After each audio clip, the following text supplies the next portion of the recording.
Hi, I'm Dave from boyinaband.com, and welcome to Day 6 of the 7-Day Song on Hip Hop. Today, I'll be talking about recording vocals, arranging the song, and a bit about adding a percussive breakdown. So let's start with those vocals. I'll be recording mine with a Rode NT1A condenser mic. Condenser mics are pretty good for vocal recordings. So I'm using Reason for the beats, as you may have noticed, but I'll be rewiring it into Sonar 8.5, which has a great plugin for vocals. The plugin combines several things that make vocals sound better, and I'll talk about them now. There's compression, which I find is the most important thing to add onto vocals. This brings them up to a more consistent volume. EQing, which can help to emphasize the high end to increase clarity.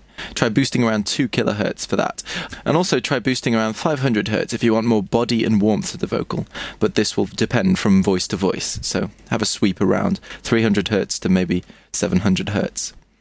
De-Essing, which tames the really high frequencies called sibilants, which come when you say S's or T's when you record those. And delay, which makes it sound less dry and helps the vocal to sit in the mix a bit better. When recording hip-hop vocals, there are a few useful techniques relating to double tracking. Try recording one track of the vocal line the whole way through, and then use another vocal line to emphasize certain parts of the lyrics, to add a bit more depth and thickness to the vocal on those standout lines.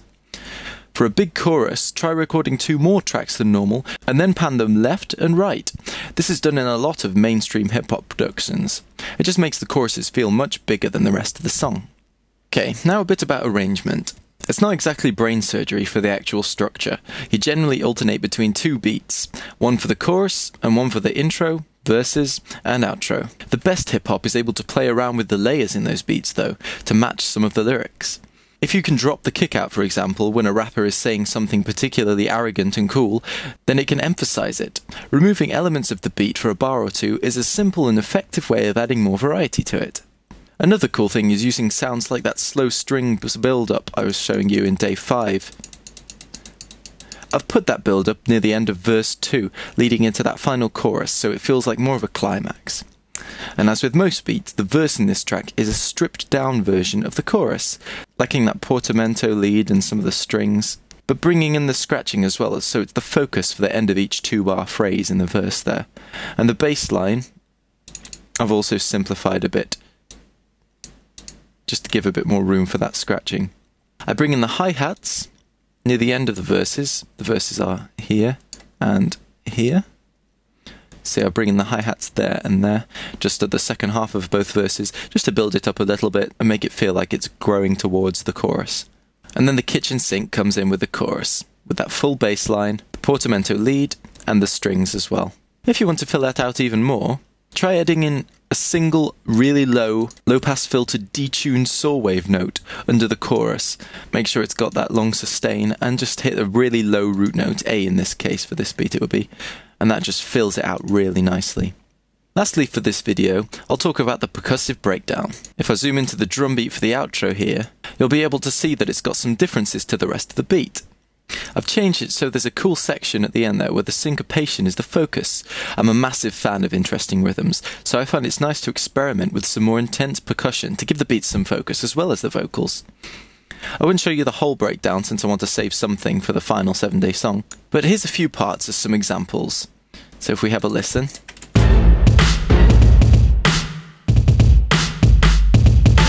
As you can hear, that's very different to the beat we made in Day 1.